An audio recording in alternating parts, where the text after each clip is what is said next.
guys. Just wanted to welcome everybody from across the world. Actually, we've had some in Austria, to Norway, to Canada. So we want to welcome everybody. We're really excited to have another great one, a shooting and score with Tara Connelly. And I'm going to pass it on to Tara and Kristen right now. So the show is all yours. Thanks, Dave. We're really excited to have Tara Connelly here talking about shooting mechanics and scoring. She's currently the assistant coach at RPI. She's been there since 2017. A native of Connecticut who graduated from Bowdoin College after playing goalie in both hockey and lacrosse. She's worked at our girls' national player development camps for the last 6 years in a variety of roles, from intern coach to goalie coach to skills coach. She also was an assistant coach at Wesleyan for a long period of time prior to going up to RPI. So we're really excited to have her here. She provides a really great perspective on both sides of the scoring side and the goaltending side. So without further ado, I'm going to kick it over to Tara.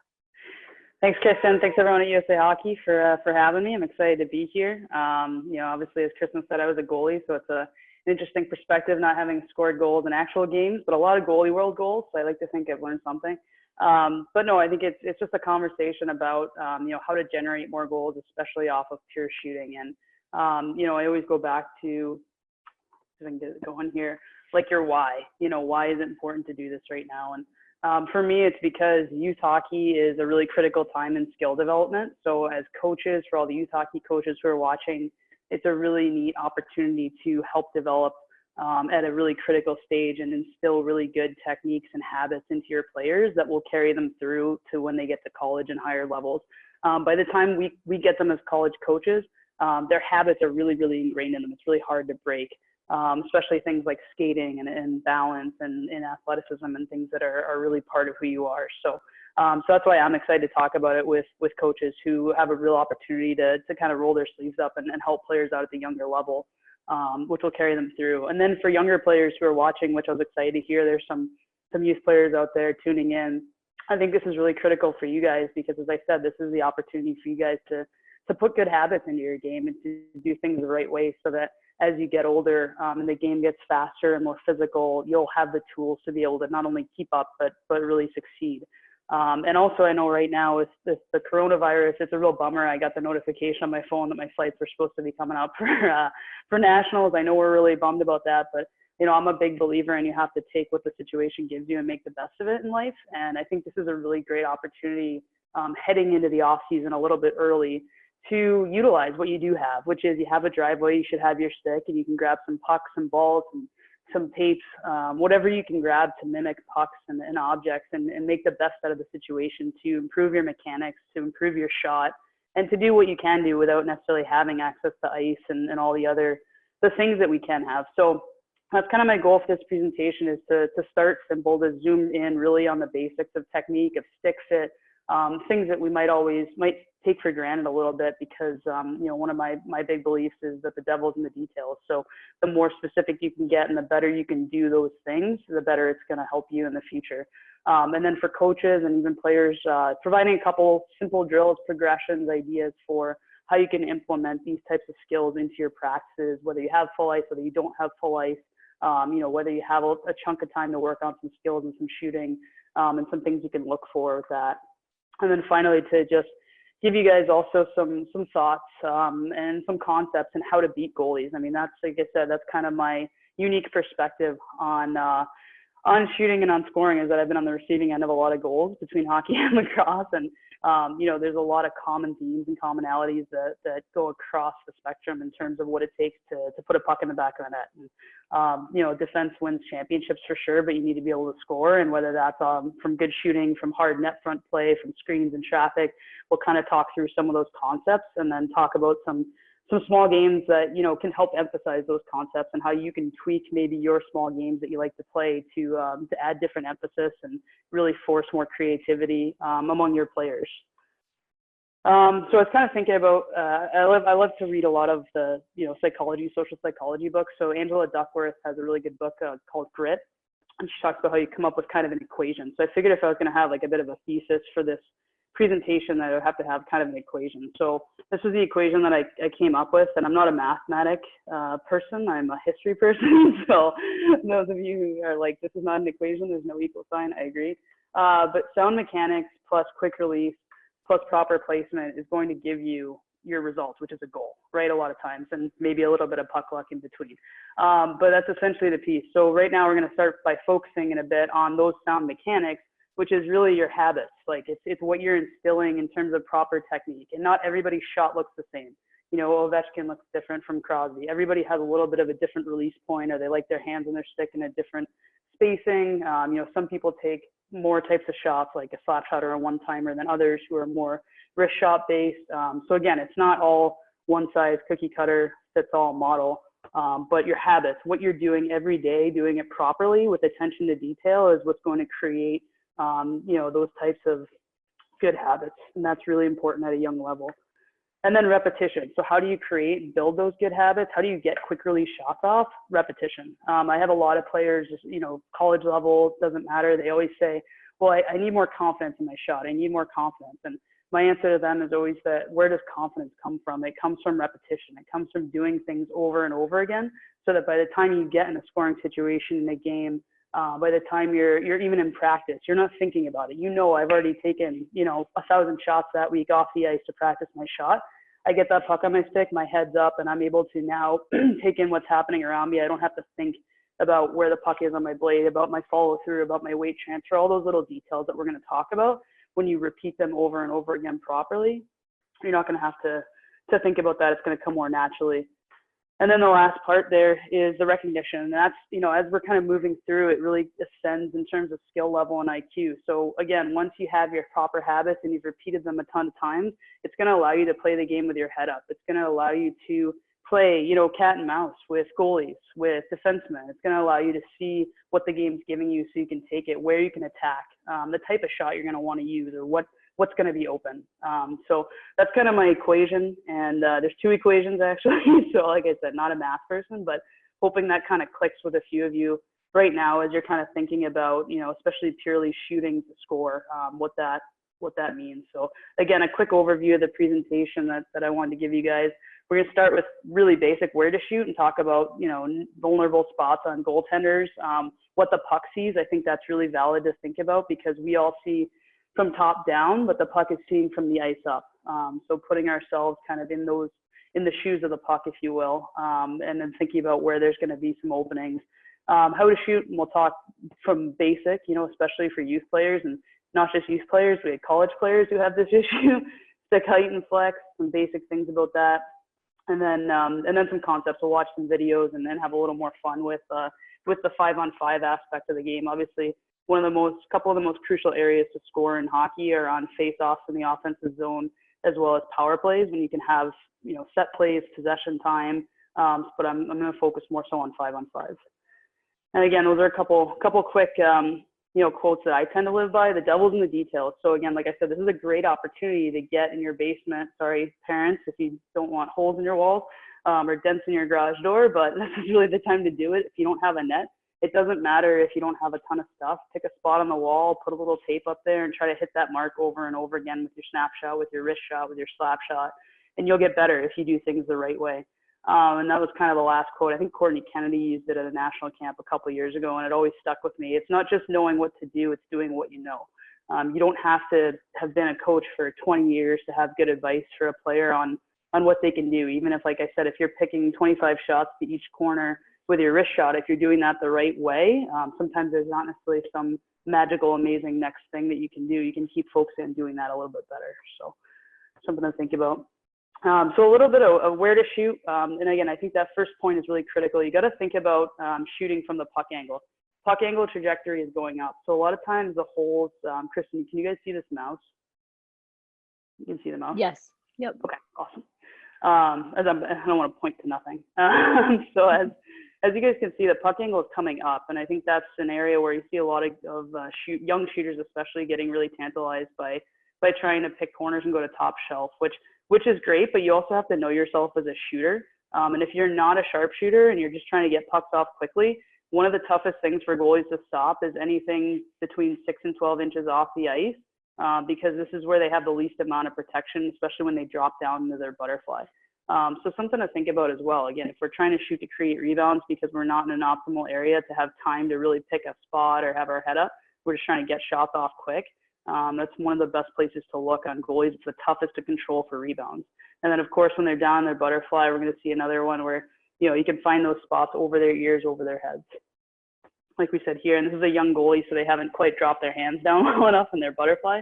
But as you can see, big goalies especially, they tend to struggle with lower shots as they're trying to get down.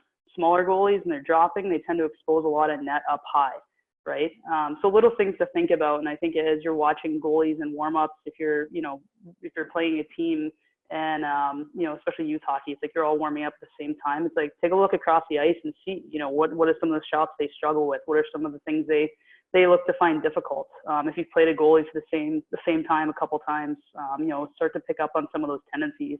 I know when I was a goalie in lacrosse, like my teammate and I, who was an attacker, we would constantly compete against each other every practice. And I knew where she was starting to go because I would pay attention to those little details. So I think shooters can utilize their goalies a lot by asking them in practice, like, hey, what type of shot is really hard for you? What do you, goalies, you should be asking your players, what are you seeing when you shoot on me? Like, what's open, to help pick their heads up. And then as well, like Mark Cavosi tells a story, our goalie, Lavisa Solander, was an All-American and a Patty Kazmaier top 10 finalist. And one of the things she did really well was read shooters. And she would tell our players, like, I see where your eyes are looking. I can tell where you're going to shoot right now. And that feedback is so critically important for shooters. And I think you need to keep engaging with your goalies in order to hear that. So again, I think Tara, on that, quick question. So with those images that you showed, is that something you would recommend that youth coaches show their players so that they get at that perspective? And how would you facilitate that communication with them? Yeah, totally. I think you can do it anytime you're on the ice. So to Kristen's point, it's like you want to think about it from the goalie's perspective. So you want to think about angles, which is, I even do this with our goaltenders when we work with youth goalies in the summer too. Put a puck on the ice. I have one goalie stay in the net, and I have another goalie get on the ice, lay on their stomach flat underneath, right behind the puck, and look straight up and talk about where do you see holes, and then we move them a little bit so they can see it. Because for goalies, you always want to have the center of your body on the puck in order to stay square in that angle. And it helps show them kind of what's exposed. So right now we can even see, this is great for this goalie. You can tell from the puck angle here that her gloves are too high in that stance. We were using this slide to talk also about goalie stick height and paddle height and hand height. So it was perfect. But 100%. I think coaches should be talking through like what angles mean for goalies, what the puck sees, so that as they're taking those shots, they're hopefully have their head up and are looking for specific areas when they're shooting and not just kind of throw a puck on net. Great. Thank you. Yeah, of course. So again, I think it starts with the simplicity piece, and I know a lot of parents and youth coaches aren't going to want to really hear this, but we had a player on our team who had her father would kind of cut his stick down and then give it to her as a kid, and you can tell by the way she would stick handle because she had to have the puck so far behind her because I'm sure it was too long and then also too stiff. So it is important, as much as I know sticks are expensive and things like that, and it can be easier to just cut your stick down and hand it to them. There's a reason there are junior sticks and intermediate sticks for players. That's really important. So first and foremost, the stick height. And this is, again, I bring this up because we've actually gone through this with our college players, where we've seen them, with sticks up to here on the ice and over their nose. Yes, certain players want a little bit more length, maybe defensively at times, but I think at the end of the day, it's most important that you are effective when you have a puck on your stick. So make sure that when you're on the ice, that stick should really be about your chin height, what's comfortable there. So making sure when they're off the ice, you have it down to their chin, or it should be up to their nose off the ice, on the ice, about the chin height. And then if you have an off-ice stick, if you have the luxury of being able to shoot in your garage with an off-ice stick that's separate, you almost want to account for the fact that you're a little bit shorter off the ice than you are on your skates. So you can cut that even a little bit lower, but just know the more you cut, right, you're going to drop that flex. And the flex, for those who don't know, it has to do with the amount of pounds of force that it takes to flex the stick 1 inch. So the lower the flex, obviously, the easier it is the whippier the stick, the easier it is to in fact flex the stick, which is important for younger players because the stuff that we talk about with release and things like that, if the stick is too stiff, a lot of times they end up pushing it or they're taking that shot from too far away from their feet. And you should be able to effectively use your body weight in your shot to be able to flex the shaft and get really good power on your shot. So I think especially for girls, I've seen that be a really big issue where they're shooting from out front, and we'll kind of talk about that in a second. Tara, with the stick flex as a college coach, could you say on average what stick flex a lot of your players are using at the college level? I would say our players, depending on height and body weight, because the kind of general rule of thumb for flex is that it's about half your body weight. Most of our players are within the 67 to 75, 70, I think it's 75 is the next jump range. I am surprised generally if there's girls in the 80 range for flex. I think even if you look like Ovechkin's using something in the 67 to 77 range. So generally speaking, they're on the lower end of the flex patterns in the senior sticks. Some even are using intermediate depending on height. That's where it gets really tricky, especially for girls if we tend to be on the shorter side. And we've run into that issue before. I'm waiting for Bauer to make a women's stick that might be able to mitigate some of that, where you can have a bit of a shorter stick without having to drop all the way into like a 55 flex. But typically they're within that 67 to 77 range. So I would look at the junior sticks, look at the intermediate sticks, think about your kid's kind of body weight and where that fits in. And that's where a lot of those pro shops can hopefully give you some good thoughts as well. And you don't have to spend $300 on a stick to find one that can at least give you some, like the kick point and all these other things with young players is not as important as just having the proper height and flex set, I believe. Yeah, we found a lot of success in online hockey shops, given that a lot of the local in-person shops don't necessarily have the same amount of inventory, especially with those lower flex sticks. I was always surprised to see our national team players using stick flexes between 55 and 65 flex. I think Brianna Decker uses a 65 flex stick. Yeah. And so just something to keep in mind when we're talking about youth players who are probably not as strong or as proficient in their use of that. No, absolutely. Yeah, and I think even higher level players will use lower flex because they do want that quick, snappy release. I mean, Decker wants to shoot in stride all the time. And, sometimes there are players who want a stiffer flex because they want to handle pucks. The lower you get in the flex, the whippier the stick. So in terms of receiving passes and things like that, there is a bit of a trade-off, as there always is. But again, I think that's more important and more of a conversation when you're at a higher level and can kind of understand the differences in that. For sure. Like I said, I'll take a player who has a really good case for why they want a longer stick, as long as they're not giving me a reason to say, well, you can't get that shot off because you're losing it off your blade all the time because your stick is too long. So yeah, right? It's like don't give you a reason. But so some of the technique issues that we see, especially at the college level, that kind of start at the younger level, is a lack of weight transfer in their shot. So your legs and your core are the strongest parts of your body, especially for girls. You guys are developmentally different than guys, and upper body wise, we're generally not as strong. So trying to rely just on our arms and on pushing a shot isn't going to be nearly as strong and as accurate as snapping through it. So I like this video of Tyler Bertuzzi from the Detroit Red Wings from the NHL skills competition this year, because they'll start the competition. I'll talk through it first and then let it play so it doesn't lag. He starts the competition kind of shooting off his back foot a little bit, so that left foot right here. And then as he's still taking pretty good shots, obviously, but as he gets more intense in the competition and is really focused on the accuracy piece, he starts pushing hard off his back foot and shooting with really good technique, and you'll see that weight transfer there. So I'll let this one play. So you can see how he's not really transitioning. He's kind of ending with his weight back a little bit more balanced. And now he's starting to get into it, and you see that exaggerated weight transfer where he pushes off that back foot, follows all the way through. He's got good torque in his upper body, and then he finishes with that blade closed. So even the pros sometimes can get caught being a little bit lazy and trying to push a puck. But I thought that was a really good example. Some basement shooting. The other thing that we tend to see a lot is, as you can see there, my top hand is really glued kind of to the hip, which we see a lot, I think, in girls hockey as well, where that top hand never really comes off the hip. There's not a separation of the hands from the body, and that's so much of hockey. You have to be able to have that mobility, and it leads to that weight being stuck back a lot of times because I can't follow through and push because I'm kind of jammed up. This one actually was difficult to try to film and think about because it's not super natural. So having our hands off our hips to shoot is critical in those moments.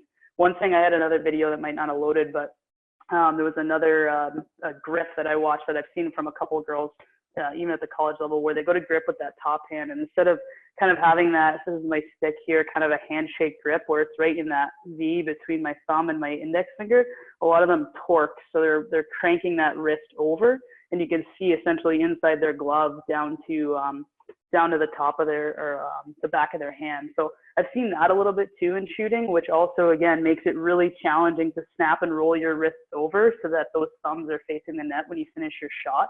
So something to just be wary of, I think, for youth coaches as well, is that follow through is so important. And if your wrist is really cranked over the top of your stick, it's not a natural motion. You got to make sure that stick is sitting kind of right in a V on the top of your top hand. Just another one as well, like we talked about, you can see this puck is too far away from my body. So I'm going to be pushing it with my arms, not utilizing my legs, and then opening up my stick blade on that follow through. So it's a little bit awkward, as you can see. See how far that puck is from my body? It's tougher to engage with it. I got to really reach into it, and then following through with that blade open, which hurts our accuracy and our power. So now, obviously, we kind of talked about like what not to do, but I'm a firm believer in seeing is better than showing. And so this is Mark Cavosi, who's our other assistant coach. He was a Hobie Baker finalist when he played at RPI. Great shooter himself, but you'll see just in his video here, he's got his hands off his body. His top hand is off that hip, like we talked about. He's got good weight transfer, push off that back foot. He digs in with his inside edge. His blade is closed. There's a good snap, and both his thumbs are facing towards net at the end of that shot. He's got his head up as well. I think that's an underrated skill in shooting. A lot of times, even our players will see him go back to the shooting range, and they're busy looking at the puck the whole time until they're released. If you guys want to get better at your accuracy and your follow through and all these other things, you got to make sure you're taking that shot with your head up the whole time. A couple simple drills, and I wanted to give you guys, and we'll do a couple off the ice too. We can talk through that, obviously, because we don't have as much ice access right now. But some simple drills. You just saw that one from Mark. Here's another where you're just pulling that puck. You can put an object out. You can put a little X on the ice. So you're just pulling that puck and then transitioning your weight into it for a quick shot. So that's that pull shot where maybe you're attacking a defenseman. You pull that puck in tighter to your feet to create a quick angle and take a shot. So we're not only moving the angle of the puck, as we'll see, but we're also creating a lane for ourselves and then loading into our feet so we have that triple threat stance for a quick shot. Similarly, this is the inverse of that. It's the push shot. So it's a little bit awkward because we're standing still, but you gotta envision why and when you might use this. A lot of times when you're cutting into the middle of the ice, you're protecting, say you're on your offhand. This is the opportunity to push that puck, get your body around it, and then make sure you're still transferring your weight into that shot towards net. One of the things we see a lot of times when players cut into the middle of the ice is they take that shot and they're falling away from it, which again is kind of what we were talking about with that lack of weight transfer. And then that stick blade being open, it's really hard to control, and you're going to sky that shot a lot of times. So here, just again, it's a push shot we were talking about. So it's push that puck and then transition your weight into it with your body so that you're utilizing your legs and your core. Tara, I noticed that Mark in both of those videos keeps the puck on his forehand, something we sometimes call underhandling. Is that something you talk about at the college level, and what type of habit is that, and is it important? Yeah, 100%. I think that's the thing I keep saying the most, and we'll watch a whole series of shots. My whole thing with shooting is that quicker is always better. And how do you get quicker? You don't stick handle it. So anytime you're doing shooting drills, it really behooves you as a coach to emphasize to your players that there shouldn't be any stick handling after they catch a shot and before they release it, as little as possible. Sometimes if you have a puck in your backhand, you might need to get it to your forehand and then get a quick release off. But there's a lot of ways you can challenge your players to get quicker releases, and that's definitely one of them. But the game moves too fast. You have to be able to move pucks, whether that's a pass, a chip, whether that's protect yourself on your forehand. And, I'm a firm believer in possessing pucks as much as possible. And part of that is just using your forehand. It's not stick handling. It's having it in a place where you can pass, shoot, or chip as much as possible. Great. Thank you. So just to show you guys again, for goalies, like that's the angle change we're seeking. A lot of times we'll have players who say this is their original shot angle. They'll skate it at the goalie and then take that shot right on the original angle. So for a goaltender, it's easy because they're already set to that shot. Whereas if you do that little motion, you have a push motion, you shoot, or say you're starting from this angle, you pull it and you shoot. Now that goaltender has to adjust to that new angle like we talked about. The center of their body has to try to stay on that puck. So if a goalie is on it and they can adjust, then maybe you can shoot back against the grain and make it really hard on them. If they're slow to adjust on that little quick push-pull movement, you might open up an opportunity as you push it, say, this way to that far side. So that's where, again, like we talked about, that head up and engagement with the goaltender and their movement is going to be really critically important. So not only goaltenders, but also defensemen, it creates shooting lanes for you all over the ice. So just, again, like to get back to what we were talking about and thinking about what the puck sees, a lot of times our sticks are about 4 or 5 feet. They're going to be longer and see something different than what our eyes see. So I might be here physically with my body, but I've pushed that puck out this way, and that puck's going to see a lot more net than my eyes do. So we have to trust and take those shots a lot of times, even if we're not 100% certain that we're seeing net, because it is there. It is going to take goaltenders time to adjust and get to the puck. So it's kind of a next level skill now. And again, I know a lot of these are blocked drills and they're not massively fancy, but I am a firm believer and you have to be able to do the basics in order to continue to transition it. So now just again, like Kristen was saying, a really simple catch and release. When you have a player on the ice where you can just put it right on their forehand. We're not all pros, it happens. Where you can put it right on their forehand, catch, release, and that's where you can really focus on those details of head up, follow through, transition your weight, push, so they can see that puck to their tape and then get their head up right away. Just a really simple drill there, and then you can start to progress that into making them adjust their feet. And this is like Kristen always is a big firm believer, I know, in different variables and elevating and progressing drills. So now we can start to think about how can we give players maybe bad passes and start to mimic some game situations. So now we're going to put this puck out in front of Mark. He's going to have to move his feet around it, adjust, catch and release shot. So now we're adding another element there where it's a little bit more difficult. We don't have time to stick handle it, right? We got to get our feet around it, load our feet, get our weight transfer into our shot, and then shoot. Maybe handle a bad pass like that. So again, even if players, there's some open ice, so you have an opportunity to jump out there, you can have somebody jump out with you and give you some good passes, but also some bad passes, and learn how to handle it. Same idea here. Here's a pass coming in front of you. Oops, sorry. Here's a pass coming in front of you. Maybe it's a hard pass. You don't have quite time to get your body around it, so it's a quick stop and shot. So you're stopping it on that backhand and just trying to get it off as quick as possible.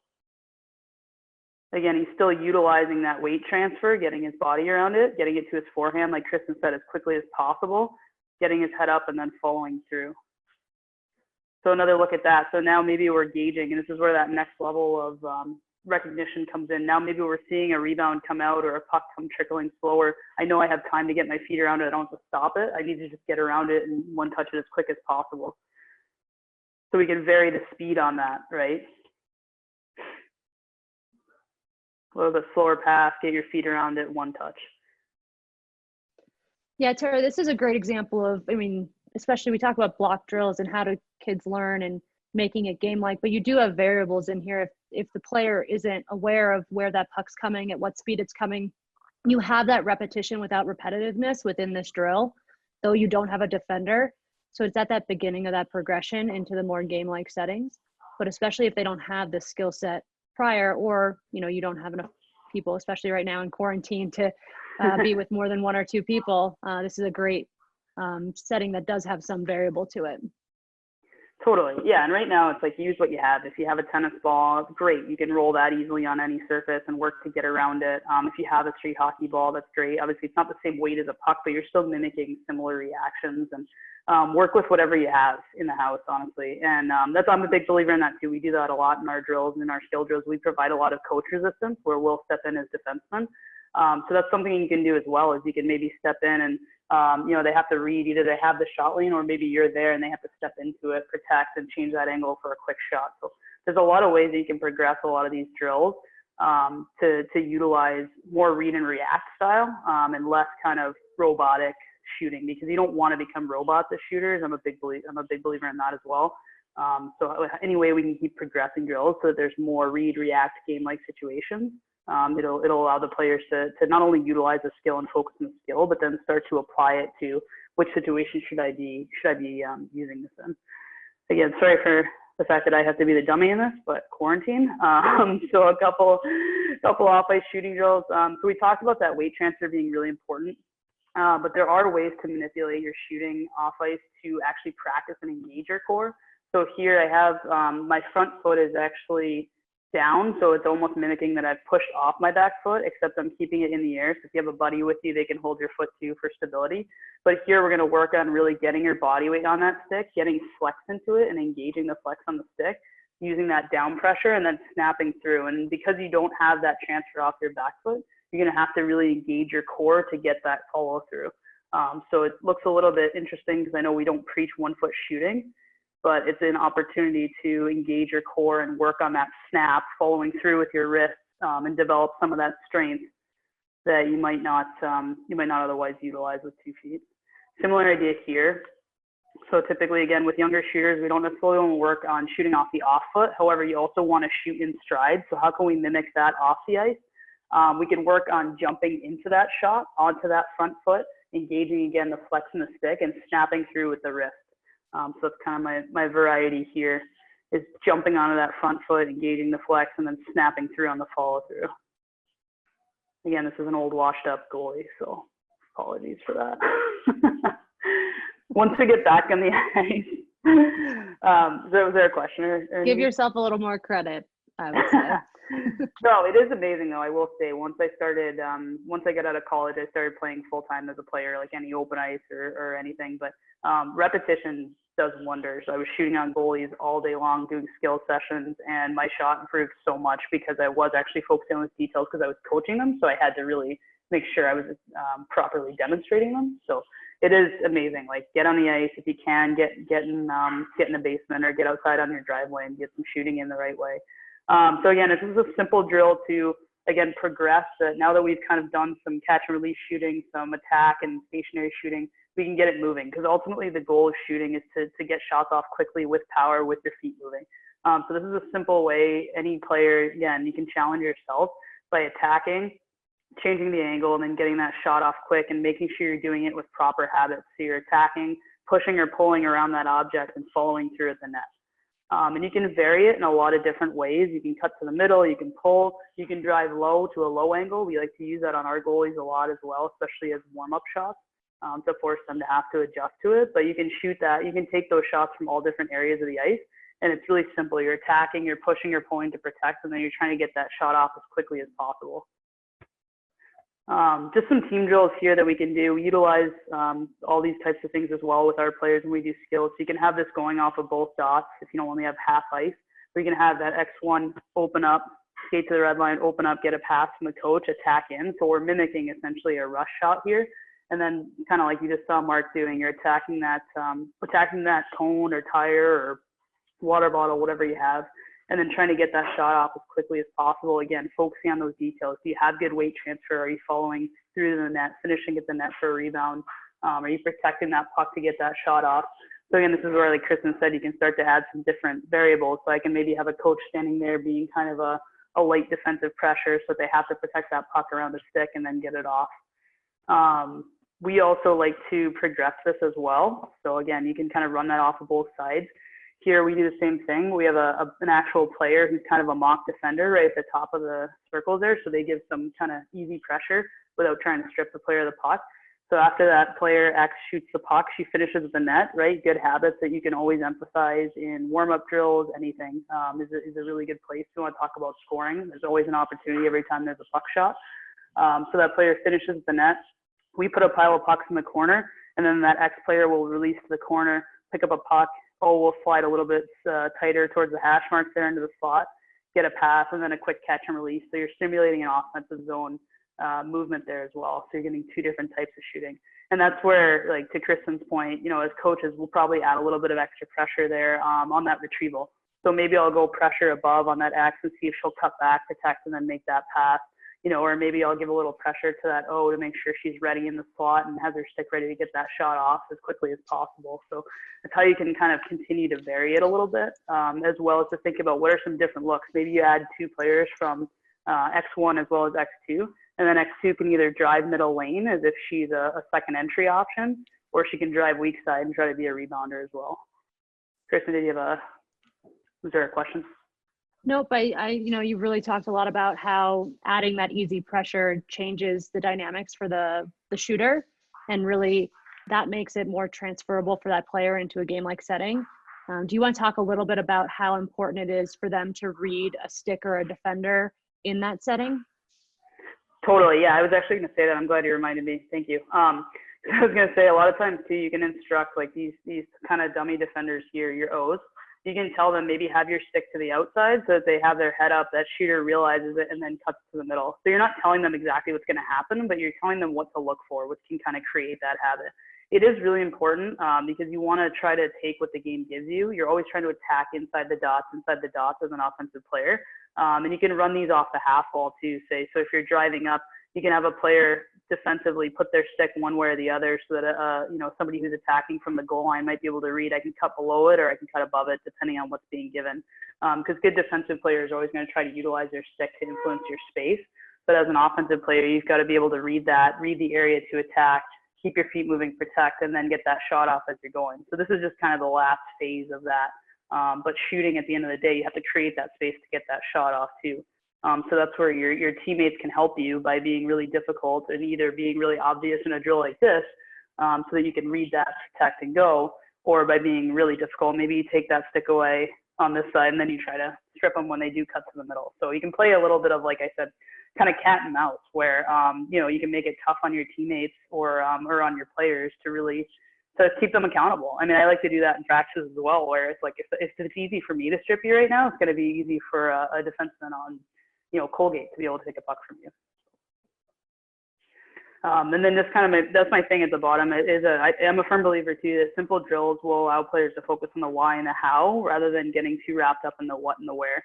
It is really important. There are markings on the ice for a reason, but at the same point, I think if they're so bogged down in 5 different variations in a drill and, in high-level concepts like timing, which are really important to cover, but if you're really focusing on a specific skill and some recognition there, I think you just have to be really smart with how you're packaging that to them and how you're focusing on it so that you're not taking away from the skill you really want to work on. All right, so let's talk about some scoring concepts, my personal favorite. So this is my shooting motto. The quicker is always better. I think anytime you can get a quick shot off, you have a way better percentage chance of beating goaltenders. And if not beating a goaltender, then generating rebounds that your team will be able to take advantage of because goalies won't be able to get their feet set. A lot of times defensive covers won't have time to recover or shift after a breakdown. So anytime you can get a quick one-touch shot off or catch and release shot off, you're gonna create a ton of scoring chances for yourself or your teammates. So we'll watch a good amount of video here. So you'll see the white team here, they make a pass across that Royal Road, and that player just catches and releases it right in. Here he gets that quick 2-touch shot that we showed where he receives it on his backhand, one shot off. Off a face-off here on a set play, quick one-timer. Feet ready, quick follow-through on a one-timer pass out. Another pass out here on a strong side one-timer where she gets her body around it, shot. And then another pass out, low to high, and a player coming through the slot off the rush. Give and go off the goal line, quick one-touch shot. Another off the rush, Royal Road pass, quick one-touch shot, strong side one-timer. So it doesn't always have to be the prettiest shot, but it needs to be on and off your stick, especially in the scoring area. You see all these shots and goals are coming from inside that house, right? If I drew the line up from the dots to the tops of the circles, across, and back to the posts, that house that we always talk about, we want to get there, and we don't have time to take a lot of stick handles or looks or second guesses. People know where they have to get that shot off from, and then I think the placement there was really important from a lot of these players as well. But getting it off is the most important piece. So quicker is always better, and that's the goal. That's why we need sound mechanics, and we need to be able to trust our shot to get it on net and at least give ourselves a quick chance there. So the next one, so I broke this into 2 parts. So we talk about moving goaltenders laterally, and you'll see a lot of clips of crossing the midline here, the Royal Road, as USA Hockey likes to call it, where your shooting percentages increase a ton. I believe, 60 to 70%, Kristen, if you cross the Royal Road? Yep. Perfect. And that reason is because of exactly what we were talking about before. When you see that puck angle change, you see that goalie have to keep up with it, and now they've got to reset and try to make a good composed save after having relocated. So you'll see here this player on a 2-on-2, they run a fake cross and drop. Defenseman goes with him, and then he attacks him. That goalie has to follow him all the way across. Here off a face-off, we have our player attack, and and it opens up that short side because that goalie pulls off her angle a little bit early. Here's a small angle change here. That little pull move we were talking about in our shooting before. Same thing here, a little pull and a quick shot. That goalie's moving laterally, doesn't get her feet set in time. Here again, you see this player comes all the way across and then gets a quick shot off before that goalie is able to slide with her. So carrying that puck across and then getting a quick shot off is going to allow, it's going to give you more options for where to shoot because you're going to have a goaltender still trying to keep up with you. Similarly, crossing the Royal Road, and this is why quicker is always better too, is getting a quick shot off of a pass, especially a pass across the Royal Road, is also going to increase your chances dramatically for the same reason. That goaltender now has to reset, find the new shot angle. So here, a nice zone entry, and that player catches, releases back to the slot. Harvard here with a quick backhand off of that pass. Pass across the Royal Road, quick shot on her forehand. Same thing here against RIT. Pass, quick shot. You see that goalie now commits to sliding and it opens up a lot of space. Here you're gonna have a tip. So the player doesn't have time to collect it. She just has a stick out there, makes contact, and it's a good quick mid-lane drive, seam to the middle, and a tip redirect. So again, those quick shots off of those passes that cross, that goaltender now has to cover the greatest amount of space that they'll ever have to cover. Get set, be ready. Their balance can be totally off. They have to decide if they want to slide, hold their feet, and it creates a lot of chaos that you can take advantage of either with a goal or with now potentially creating a rebound off of a flurry situation. And then this is where I think a lot of the game is going as well, is using the back of the net, because if you ask any goalie, post play is really uncomfortable for them. As we get to the outsides of the ice, navigating how to get to their post, how to cover it, how to see the front of the ice while they're looking behind their net trying to track pucks is a real challenge. There's a reason there's been so much development in post coverage in the RVH, the VH, and there's so much talk about, amongst goalie nation, if you've ever had the privilege of listening to it. All these acronyms and RVHs and things. There's a reason. It's because it's one of the more difficult plays to physically set yourself and your body up for. So you'll see a lot of players here in these scenarios. They're either shooting from low angles quickly or using the back of the net for pass outs to find players in the slot while the defense is turned. So here, goal line jam off a power play. Here, using the net and wrapping and jamming. Not particularly. Will you play that first one? Will you start back at that first one again? That one was quick. Yeah, sorry about that. So here it's a power play, so it's a half wall player kicks it to the goal line, and then she jams it from there. You see that goalie there. Sorry about that. That goalie had a tough time getting from high to low into her post there, and she ends up getting kind of tight and gives up a low, basically 5-hole goal. I'll play that one more time. So step, shoot, and keep it on the ice. Here again, similar play, goalie coming from low to high off her post now struggles with that kind of wraparound jam. So even here, that Cornell goal here that we just saw, that player gets a puck from behind the net. Our goalie's now trying to come across with her and cover that post. So she jams that puck. And again, that's kind of what I'm talking about, where it's not a goal itself, but it leads to a really dangerous rebound in the slot while 1, 2, 3, 4, 5 players have their heads turned trying to see the puck. And it allows this player in the slot to just slip in there and finish a rebound.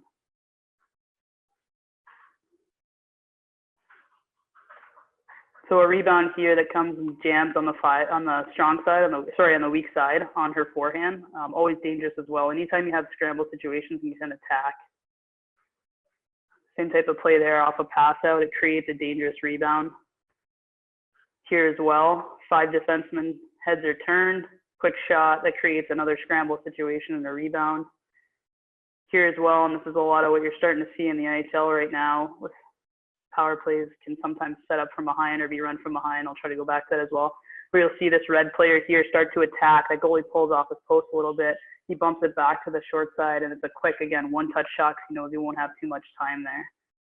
So attack, dish back, and then quick one-touch as that goalie pulls off that midline of his net. So the midline extends really behind the net as well. It's a key area for goalies to start to shift and look through the other side potentially, which can open up a lot of holes there.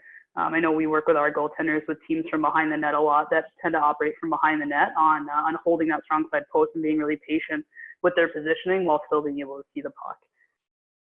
So any questions on all that, Chris? I know that was a lot there. No, I think it's a lot. I think one of those pieces is recognizing the patterns of when and where goals are scored and how they're scored.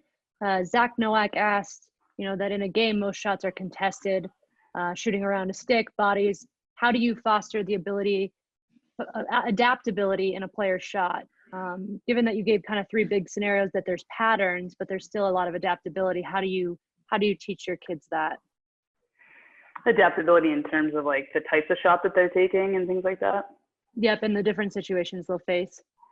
Yeah, totally, absolutely. I think that's where we talk about. That's why you have to have a lot of tools in your arsenal. Like you have to be able to have, when you have time and space. Say on a rush, you might have time to catch and release, like we saw on a lot of those midline passes.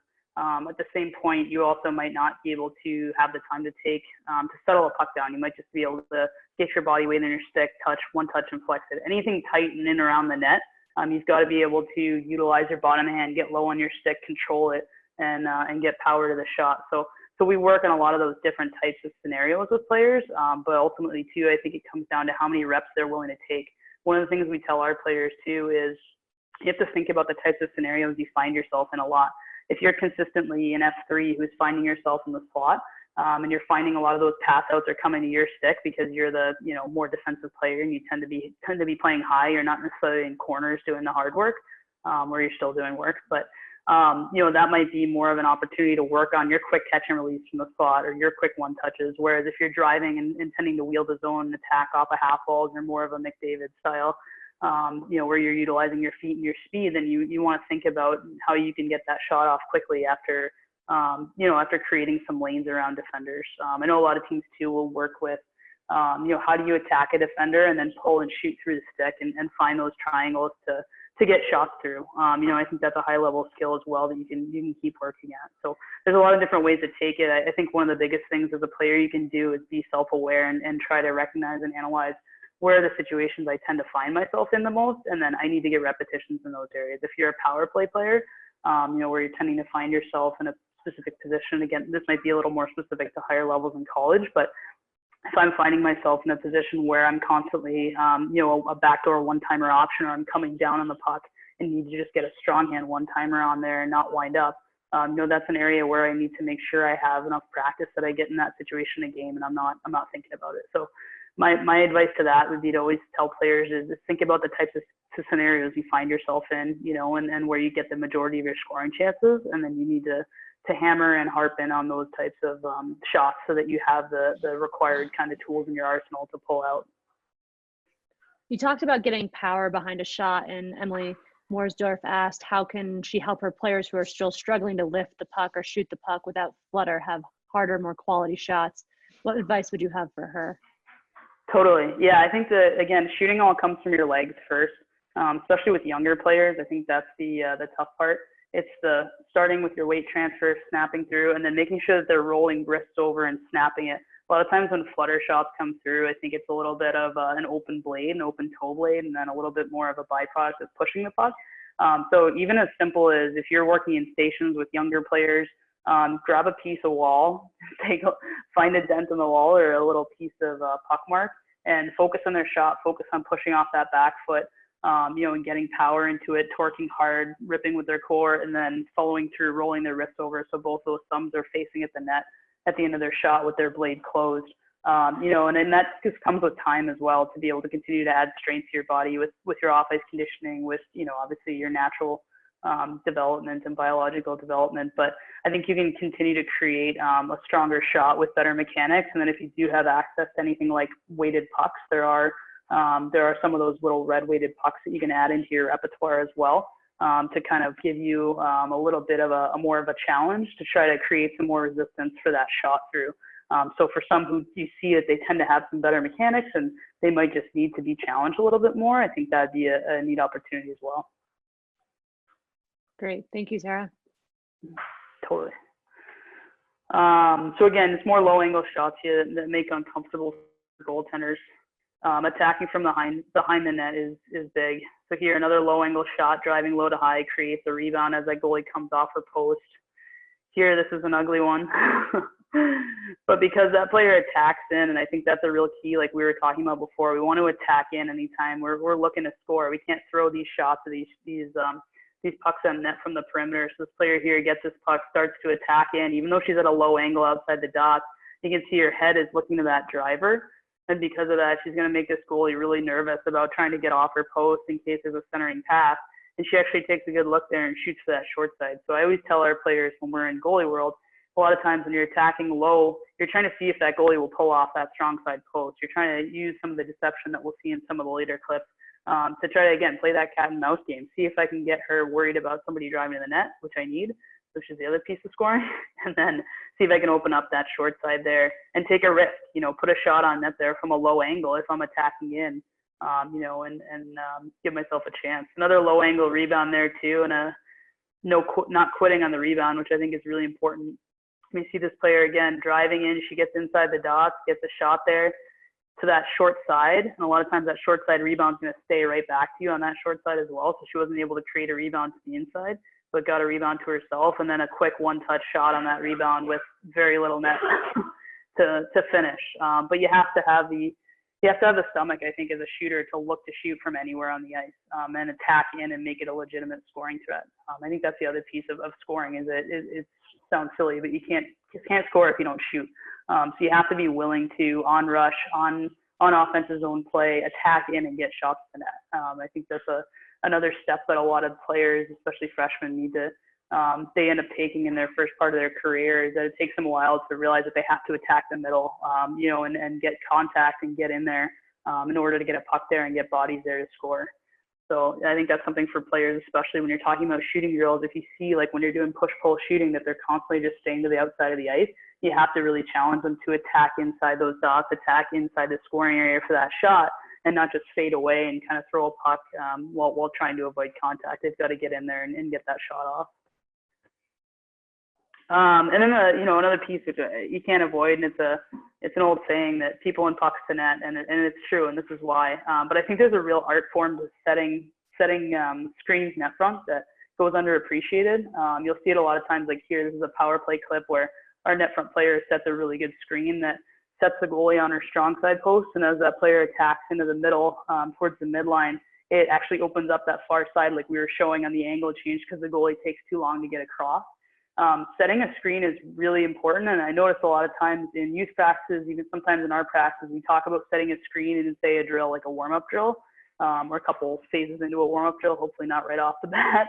But you'll see a lot of players just hanging out, and you see the goalie's eyes the entire time. So it's a small detail, but teaching players how to set screens and how to be effective as a net front, as a net front disruptor is so critical. You have to be able to not only be in the goalie's eyes and stay square and basically be a goalie yourself on the angle, you also want to think about your positioning, your readiness, as well as your depth. I mean, you want that goalie to be stuck in her crease. So like you'll see on this clip here, our player moves that puck high, and you'll watch this net front player right here.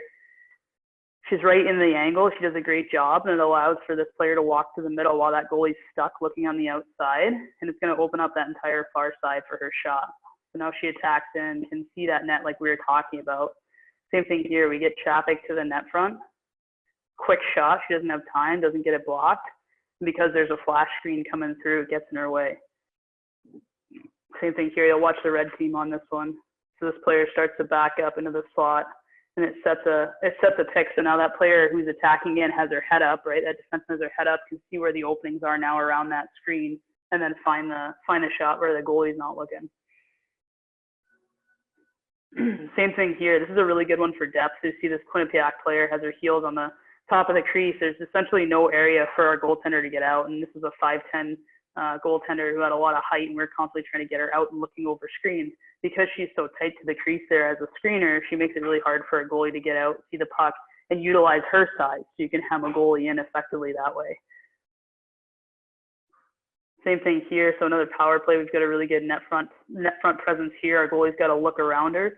And because of that, this quick shot comes in, and it doesn't lead to a goal immediately, but it creates enough chaos. She doesn't really see that shot that they're able to finish off the rebound. And again, you can see Union has 3 players at the net there, which is really important. To see another one here, and this is a great example of not all goals are pretty, but they all count. As long as there's no reason to call it back. They see all the traffic here. Colgate's got a kid right in the crease, again, hemming our goalie in deep. They've got a second presence right there. We're trying to get down, block a shot, and you'll see this puck kind of flutters over and into the back of the net. So it's not pretty, but as you can see, our goalie had no clue where that puck was because we had people in our eyes effectively, who were taking away our vision. And it's really hard to stop what you can't see. Again, it's another area of high-level goaltending that they really fixate on, is how to see around screens, how to see the shot release and things like that. So if you're a net front, if you're doing it with a purpose and you take pride in that really gritty area, you're going to give yourself and your team a really good chance to put a rebound or a goal in, or potentially have something happen that the goalie can't account for because they can't see it. And then it's kind of the last piece, and I've been kind of trying to build these up a little bit more in terms of skill that's required, and deception is kind of the highest level there because it really is the epitome of what we're saying that cat and mouse game is with goalies. So here you'll see a lot of players, if you can see their heads, I know it's not the biggest video, but if you can see their heads and their body languages, a lot of times they're coming in and they're looking as if they're going to make a pass or make a play with a puck, and then they're taking that shot really quickly. So they're forcing that goalie to have to think and read the play and use their IQ and sometimes catch some cheating. So right here, you'll watch this player on the rush here. He's got an odd man rush, 2-on-1, looks at the passer, and then shoots it short side and is able to get his own rebound because that goalie is busy watching the play. Same thing here. You'll watch our player attacks in. She's got another 2-on-1. She's looking to the middle. She gets a shot off, and that goalie is not quite ready enough for that shot because she's trying to read if that pass is coming through. Same thing here. You'll see number 10 waits that player out before she moves that puck to the back door.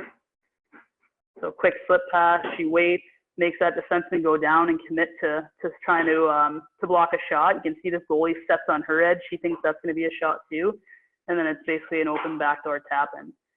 Which is pretty neat. So that's really the next level skill too. And to Kristen's point, when you can start playing some of those, applying more pressure and practice to these types of shooting drills, then maybe that's something you can require of your players. So if I'm playing as a defenseman, as a coach in a drill, like a simple shooting drill, now I'm challenging my players to have to make me guess what they're doing. So maybe they're looking at the pass and I put my stick there to try to take away pass, and they can learn to shoot it a little bit. Or maybe I can go pressure them. They can make it look like they're going to shoot and then flip that pass across. If you're doing, say, 2-on-0s, simple that way. So it's a fun skill to work on, and it's something you can, again, continue to utilize and emphasize anytime, especially you're doing small games as well. How can you continue to challenge your players to be hard to play against, to find ice and to really play, like you said, like a deceptive game against defensemen. A lot of that comes from your head, your eyes, what you're selling, what you're telling the defenseman you're going to do. And then some patience as well. There's a lot of poise that goes into hockey as much as it's a fast game. How can you manipulate that speed, slow it down in places to create room and passing lanes for yourself? So we'll just finish. I won't go through all these because I put a lot in there. I think, Kristen, you can maybe post this presentation if people want more. But all these concepts that we talk about, you can utilize them in small games. And think about maybe what you guys want to focus on as a team. I know at the college level, a lot of times when we're doing pre-scouts, the teams we're going to play, we might set up some of the small games that we think will show us what a team's going to do offensively, that weekend, and that's how, kind of the game we're going to play that day. So our goaltenders might be able to see a little bit of what they're going to see offensively from another team. But they're really good for reinforcing those concepts. I think at the end of the day, make it competitive too, and that's what small games do. But see if you can challenge your goalies and give them an opportunity to score, to be engaged in the game, to win in some way. I think that would be a really neat challenge we can keep building in for our goaltenders. But any shot is a good shot in small games, which is why, like, if you want to emphasize scoring and continue to increase that percentage for your team, it's a real key. And it's a fun way to make mistakes. Like, you might whiff on a puck, but you get a second chance on it. I think that's really key to emphasize too. It's a fun way to work on being hard to the net front, being tough to play against, pushing your teammates in that drill, in that rep, and then coming back to line and being able to be okay, and really compete at a high level. So that would be my suggestion, is just use simple rules, and that'll teach the concepts without you having to overcoach it.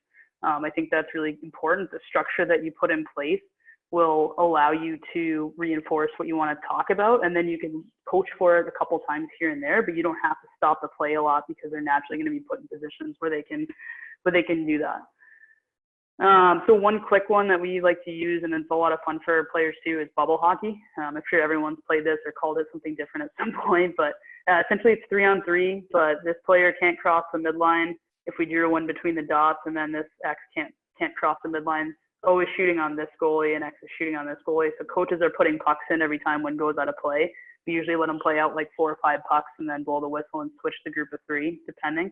But this is really hard on goalies, and it's very good for shooters because all these shooters have to be ready at all times. And it's a drill that emphasizes quick one-touch passes and quick shots because you've got goalies moving side to side, midline passes being made, and it's really challenging. And I'm a big believer in, again, it's an offensive-minded drill, but defensively it's a really great opportunity to showcase some guts, block shots, and be really active with your stick defensively. So everyone plays the Gretzky game. Yeah, Tristan? Well, I was going to ask, you made a couple points on your slide about small area games, one of them being, coaching your players. How do you go about speaking and talking to your athletes about shooting the puck, how to shoot it, where to shoot it? Yeah, so good. One thing I know, and this is where USA Hockey Camps really kind of started that with me, was it's really tempting as a coach to want to just tell players everything. And I know I've definitely fallen into that trap, but I think one of the best ways for them to learn is personally to help them think through it and think through really what they missed. I found that too, like when a lot of players come back to the bench, it's more helpful to say like, hey, what did you see? Or did you see this? Or what was happening there? Because a lot of times you might not even realize the situation or what they saw. So in small games, I think it's really helpful, like when they're coming back to the line, it's helpful to kind of ask them to walk you through the scenario. So say they had a pass and they decided to take a shot. I might say, hey, like, why did you choose to take that shot? As opposed to make a pass to a wide open player. And she might say, well, I thought the defenseman was cheating. I thought I had short side in this. So there's always a reason. And I think that's the biggest thing, is to help them learn from their decisions that they either missed or didn't miss, and then help them understand maybe what they're not seeing. So that's been a really key piece for communicating. And then I think too, like as a team, calling attention to the group, to the objectives in that game. I think one thing I always get really excited about too when you're watching a game is there's a million different things you can address and coach. And you want to stick to really the key pieces that you want to harp on in that game, and then reinforce it. So maybe you're playing a game where it's like a 3-on-1 and it's supposed to be high level shots and scoring, and you're seeing your players roll around the perimeter with the puck and not take a shot and not attack the scoring area, not get a screen there. Well, there's a reason you're playing that game. So that's got to be the reason you kind of rein him back in and remind him of that. But in terms of individually one-on-one, which is fun as an assistant coach, if you're not running the drill, to be able to chat with them when they get back to the bench, I think it's always good to help talk them through those things, and then, hear their perspective as well. You don't have all kinds of time in mind, but you kind of pick your spots here and there with a couple players, or maybe you re-emphasize it in a good way, like, hey, I know we've been talking about getting your head up, and amazing, look, you saw high glove and you took it, and you're rewarded for it. I think that's always the best way to teach too, is to highlight and reinforce when they do a great job with something. That's great, Tara. So we're just over the hour, so I know you've got some extra games in there that we can share with the group. I know Dave Caruso will talk about how people can access this, but thank you so much for your time today. That was fantastic. Lots of great pieces of knowledge in there on shooting and coaching players.